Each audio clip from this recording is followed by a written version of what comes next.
Falcon 9 is in startup. Dragon's in terminal count.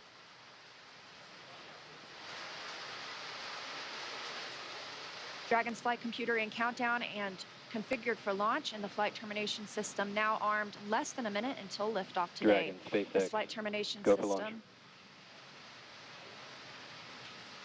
Dragon copy, go for launch. You heard it, Crew-7 getting the go for launch. Just 30 seconds away for an on-time launch. At the time of liftoff today, the space station will be flying 260 miles over southeastern Iraq. T-minus 15. Okay, minus 10, 9, 8, 7, 6, 5, 4, 3, 2, 1. Engine full power. And liftoff. Go Falcon, go Dragon, go Crew-7.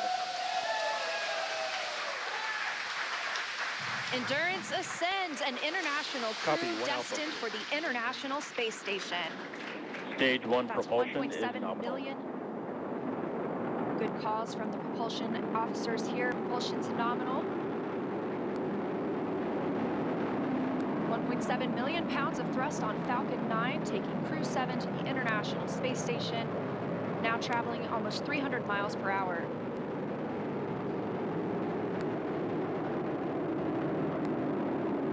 Nominal power and telemetry. We are just about T Stage plus 1 throttle 45 down. seconds into the 7th rotational crew mission on board Dragon and Falcon 9, and right now the vehicle is throttling down to help us pass through the period of maximum dynamic pressure.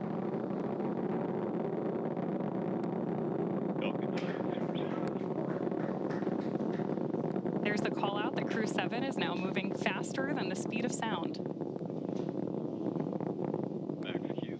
Stage 1 throttle up. Confirmation we have moved through max Q and are throttling back up.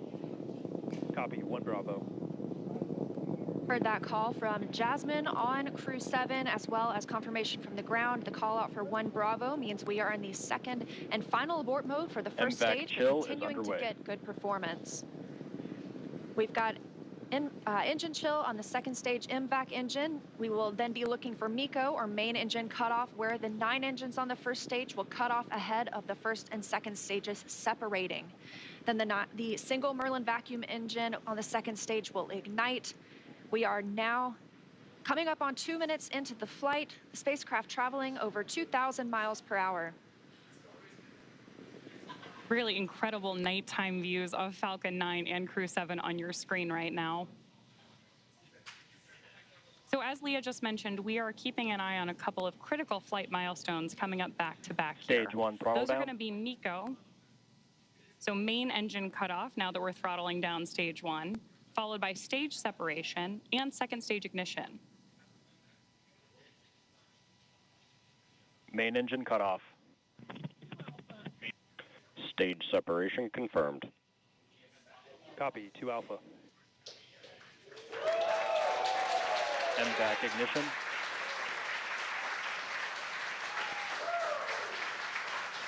So there you heard and saw MECO, stage sep, and hopefully you heard Jasmin call out for the 2 Alpha abort mode just before second stage ignition.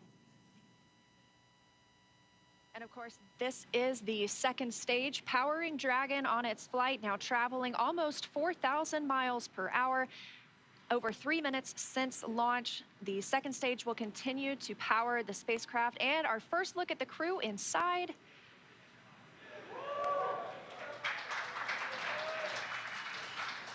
We'll be standing by for SECO. That's the next major milestone for this second stage engine. That comes shortly before 9 minutes into the flight, so we've still got some time on this engine. So right now, while Crew-7 makes its way to orbit, our first stage booster is making its way back to land. So you may hear the call-outs here on the net shortly that we are in the middle of our boost back burn.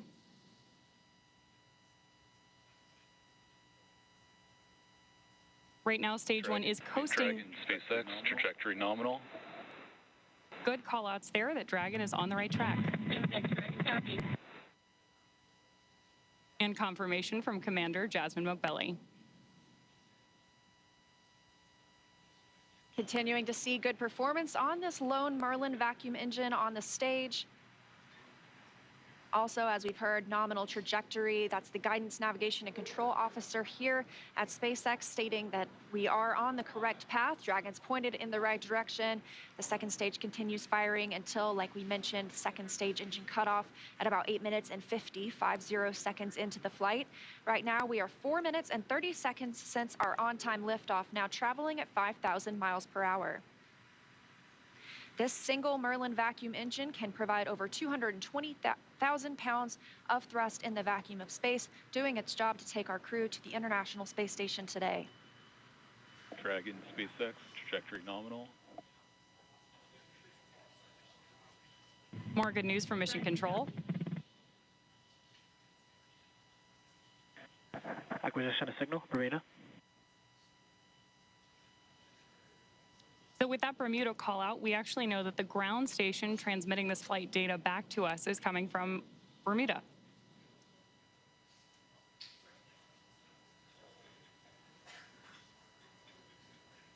The crew is currently pulling a little more than 1G as the second stage engine continues to propel their flight. Continuing to hear good calls to the crew, now 5 minutes and 30 seconds into the flight, traveling at 6,400 miles per hour. Again, we will continue to see the second stage fire for about 3 more minutes. Shortly after second stage engine cutoff, we will see it separate Dragon, from SpaceX, Dragon, which will trajectory continue its nominal. journey. SpaceX Dragon copy. Now, at this point in the flight, we are just about 15 seconds away from stage 1 entry burn start. At this point, the center engine on Falcon 9 will be lit for just about 10 seconds to help us slow the vehicle down as it re-enters the Earth's atmosphere.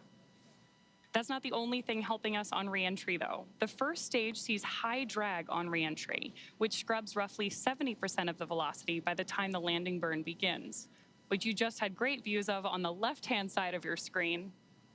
Florida Space Coast beginning to come into view in the background. All while Crew-7, of course, on the right-hand side of your screen, lit up by that MVAC engine, continues on its way to orbit.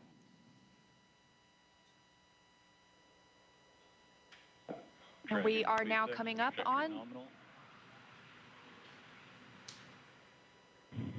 Dragon continuing to get good calls as we reach almost 7 minutes into the flight.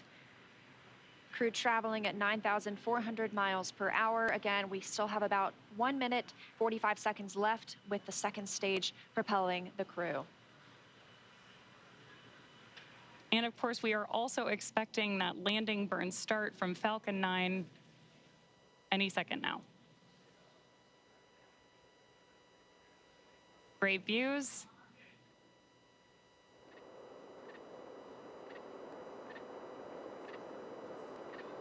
Stage 2, FTS was saved.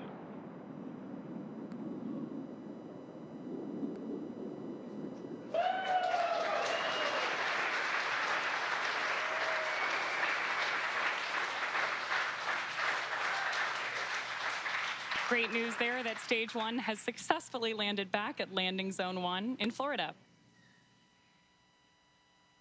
And stage 2 continues to propel Dragon and our Crew-7 crew members.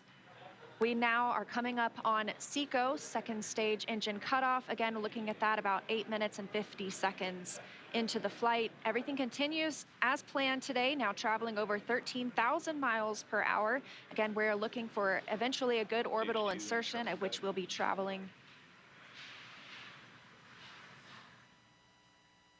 Good calls here at Mission Control in Hawthorne.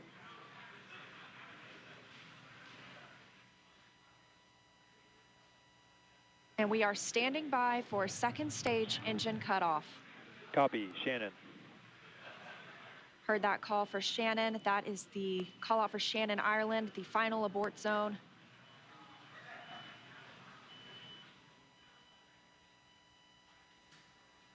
MVAC shut down.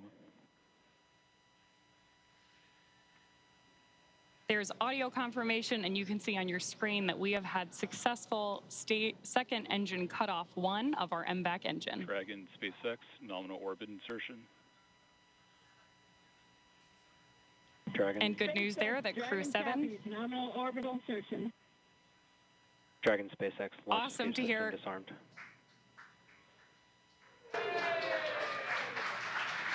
Fantastic.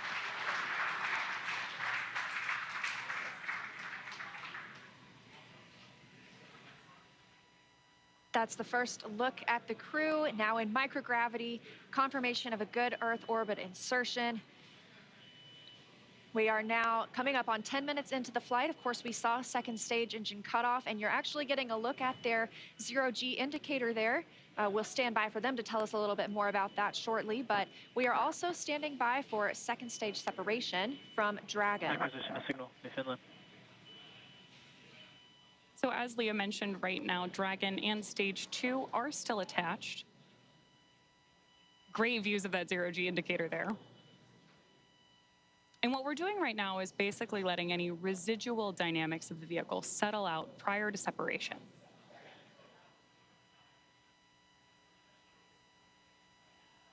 We are expecting that separation event in probably about 90 seconds. Crew looks like they're having a great time up in space, too. And as we stand by for that separation, shortly thereafter, we'll be looking for the nose cone to begin deploying. That command will be sent, and we'll see it open shortly after. We'll need the nose cone to open to expose those forward bulkhead thrusters, as well as the docking mechanism with which they will use to link up with the International Space Station. After their ride, it's almost 30 hours long.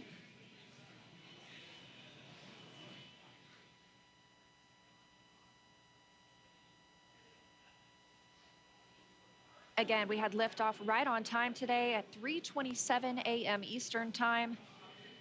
The crew making a smooth journey into orbit. It's now been 11 minutes, 20 seconds since that liftoff. We had confirmation of good orbital insertion, and we are standing by for second stage separation from Dragon.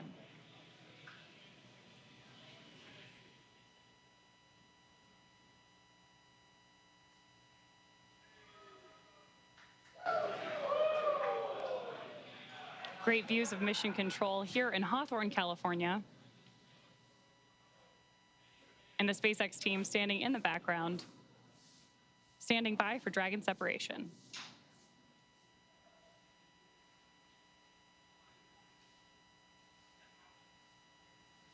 Of course, you also have continued telemetry readouts from Dragon and Stage 2 in the bottom left-hand corner of your screen.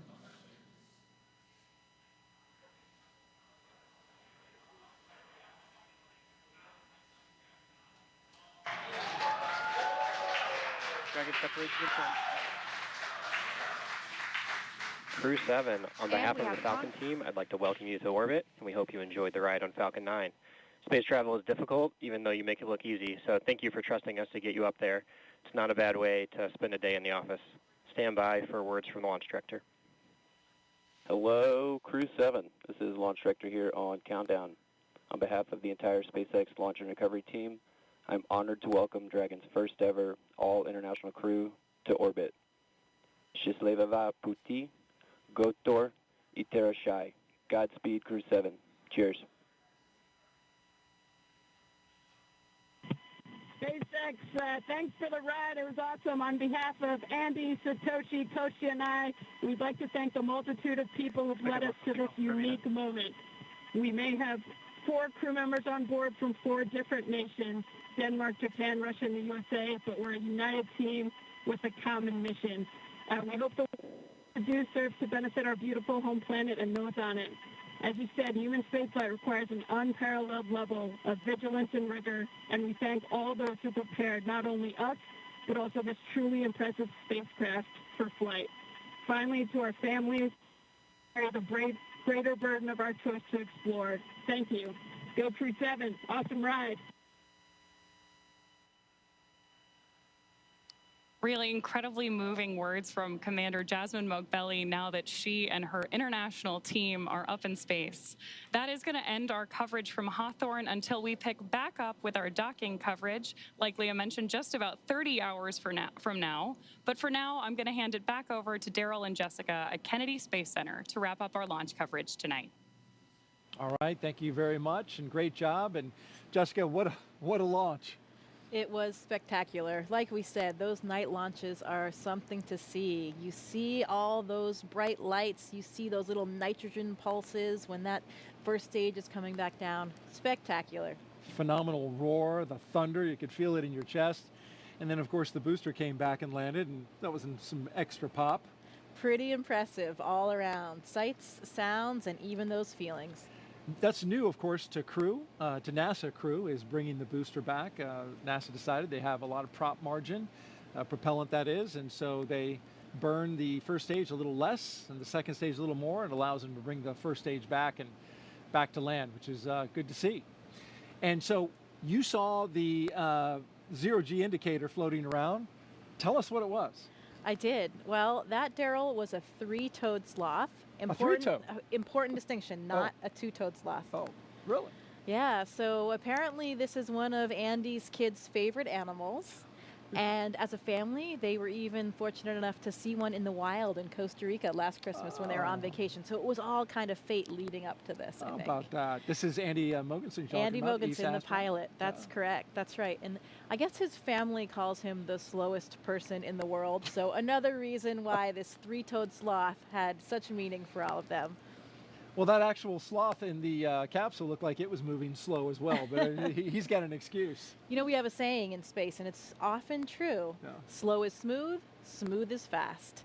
And when you rush too much, especially in space, doing a spacewalk or anything that you're doing, you get in trouble. So slow is smooth, and smooth is fast. Wise words from our veteran space flyer, Jessica Meir, sorry. It's early. Hey, we got some social questions. Let's take a few. You do mind? Absolutely. All right. Well, let's look on our screen here, and here we've got one that says, come Sunday morning.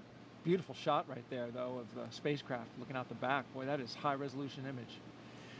Come Sunday morning, Earth Eastern Time, what are the first few tasks the crew will do, and how will they best acclimate and get dialed into their mission? Well, when we wake up in the morning on board the space station, we open up our computer and we have a plan that lays out our entire schedule for the day, whether it's scientific experiments, hardware, maintenance, whatever it is that you need to get done. I know what this crew will be doing. One of the first things they do, of course, is a safety briefing.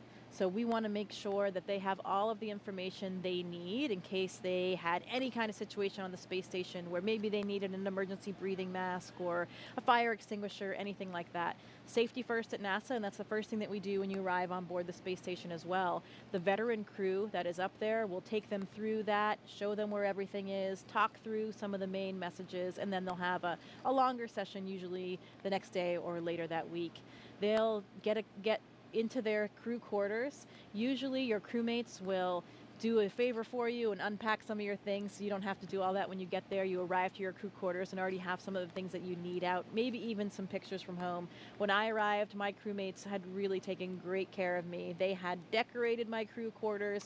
I had pictures of my friends and family. Everything was all laid out, and that really made it a nice, smooth transition, because those first few moments in space, especially when you've never been there before as a rookie, you're not quite that graceful yet. You know, you don't have your space wings quite yet, and you're getting used to just moving around and being in that three-dimensional microgravity environment. And so you're talking about, you know, getting used to the environment up there, and having a little something from home is important too. You took up a flight kit. These astronauts all have a flight kit. You, in fact, brought a few things that you took up into space. What were a couple of the more meaningful ones that you took? I did. You know, we often pictures of family and friends, like we've talked about before, or things that represent places we've been and worked. I brought up a picture of my wedding photo of my parents. Unfortunately, my father had passed away before I went to space, so I wanted to have a piece of him up there with me. I brought up some things to represent other things along the way. My home state of Maine. I had a university flag with me from my undergraduate university. Sometimes we bring up presents for each other because we're up there for birthdays or holidays. Drew Morgan, my crewmate, brought us these harmonicas. Nice harmonica. And briefly, let's look at the screen here. We can see that the nose cone is deploying, and we have confirmation of it deploying.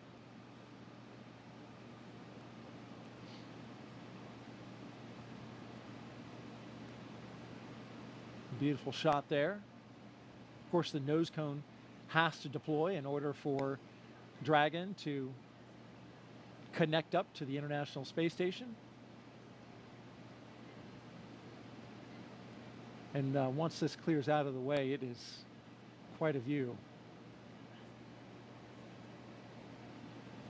Depending on where Earth is in relation.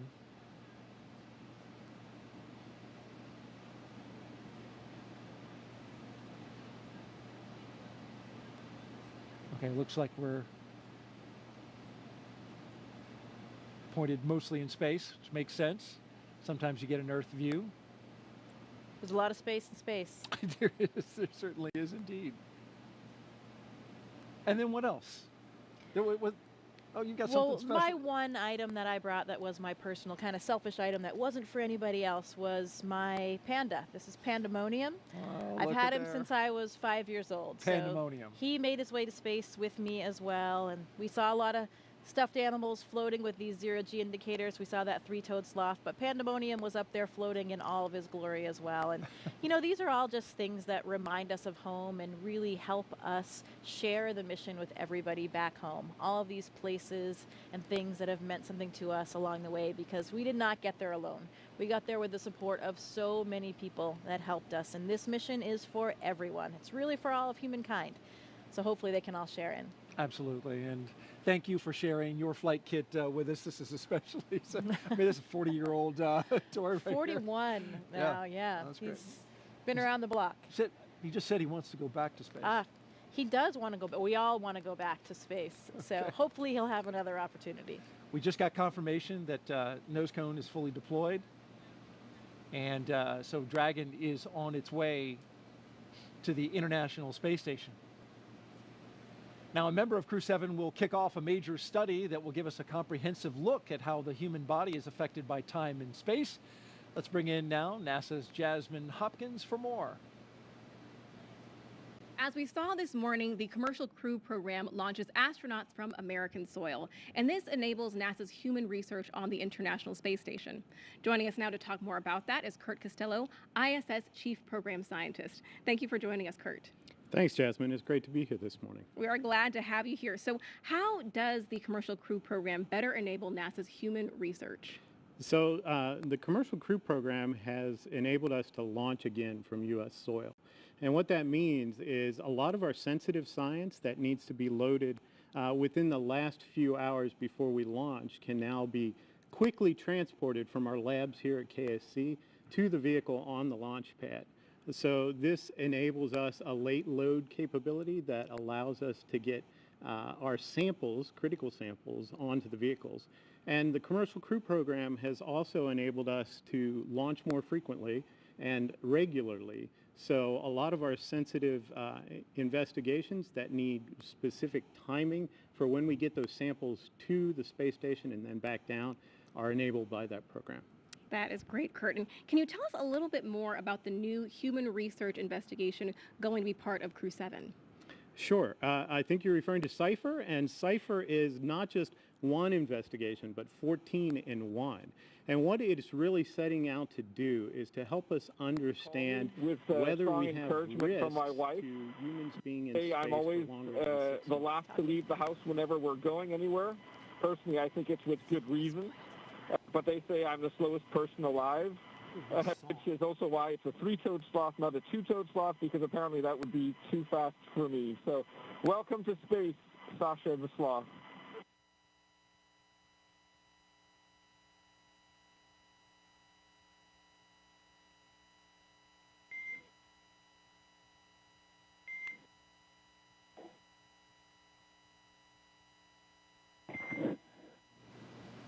And Dragon, we appreciate the introduction to your zero-G indicator and noting that that is probably officially now the fastest sloth ever.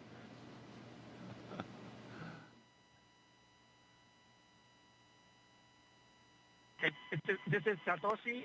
It's nice to be in space, and I'm very glad to see happy faces. 日本の皆さん、国際宇宙ステーションへ、再びして着実に仕事をしてきます。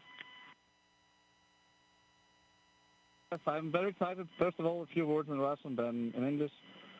Всем большое спасибо, огромное восхищение тем, как мы прокатились на ракете, мы в космосе. Невероятно. Полет в космос — это результат действий скоординированных тысяч людей, которые работают в разных странах. Всем большое спасибо. Роскосмос, НАСА, ESA, JAXA, SpaceX. Моим друзьям и семье большое спасибо. Thank you very much for all your hard work.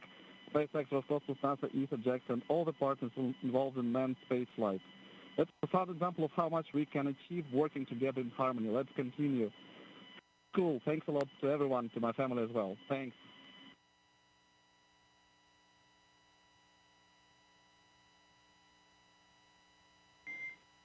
SpaceX copies all. Thank you for the kind words. And Jaws, if you are ready to copy, I do have some upcoming words on the phase burn.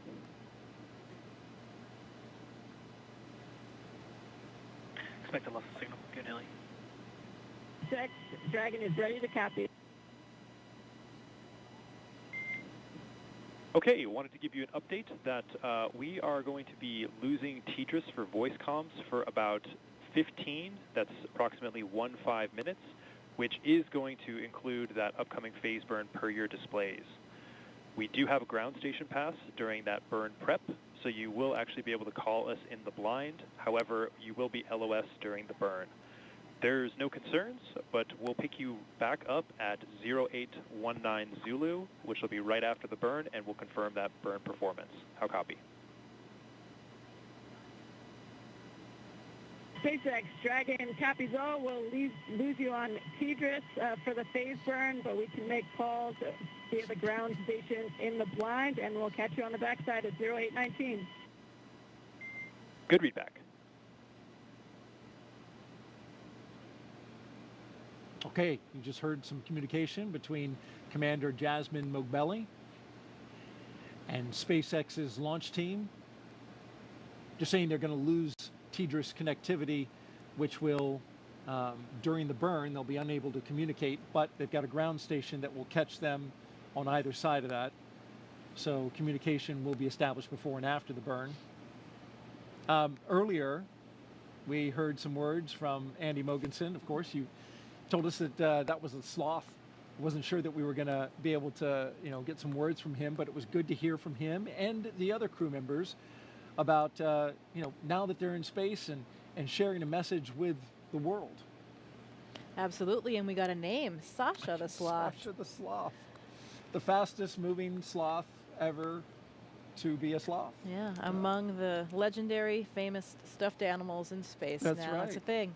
Joins the long list of them. And so Jasmin, Andreas, Satoshi, and Konstantin are on course to arrive at the International Space Station around 8:39 Eastern Time tomorrow. NASA TV, well, we will be wrapping up our coverage, but you can follow along with Crew-7's entire ride to the station and hear real-time audio from that space to ground, which we were listening to just then, on our mission audio stream on YouTube. Make sure you look for the link on our NASA social media accounts and in the description of the NASA YouTube launch broadcast. And though our coverage here at Kennedy Space Center is concluding, Crew-7's mission has only just begun. They'll get to the International Space Station in about 30 hours. It's going to be a long ride. But then they'll be able to meet and join, I should say, Crew-7 to Crew-6. And that'll be quite a ceremony. Absolutely. These first missions, these first moments in space are absolutely unforgettable. I'll never forget that.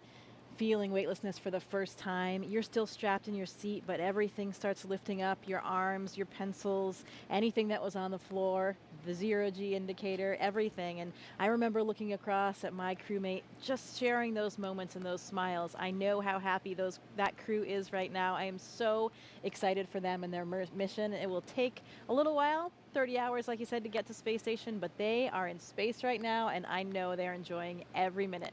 Congratulations, Crew-7. We are so excited for you. This is going to be an incredible mission on the International Space Station. Great words, Jessica. Appreciate those. And Crew-6 will be coming back down in about a week. They'll have a roughly 5-day handover, and then they'll return. Next up for us is our post-launch news conference scheduled at 5 a.m. Eastern Time on NASA TV. And of course, we'll have live joint coverage of docking and the Crew-7 welcome ceremony starting tomorrow at 6:45 a.m. Eastern Time on NASA TV, as well as SpaceX's YouTube channel. You can find mission updates on X, at NASA, at SpaceX, and on the web at nasa.gov, including, again, the link to that mission audio stream if you want to stick around with Crew-7 and be with them on their entire journey. Well, before we sign off from Kennedy, I want to thank Jessica Meir for being here on the launch broadcast and sharing your incredible experiences and all your insight, answering the questions, bringing pandemonium and showing them off. Thank you so much. We really appreciate having an astronaut, and especially you today on Crew-7 to share this with us. Well, it is absolutely my pleasure. Any good day when a rocket ignites is a great day for astronauts all around the planet. So we wouldn't miss out on it for the world. Very happy to be here and excited to share this moment with all of you. Thanks so much. And a huge thanks as well to all of our guests for joining us today, but most importantly, thank all of you for watching. For everyone here at NASA and SpaceX, have a great morning and keep looking up. We leave you now with a look back at highlights from suit up to liftoff.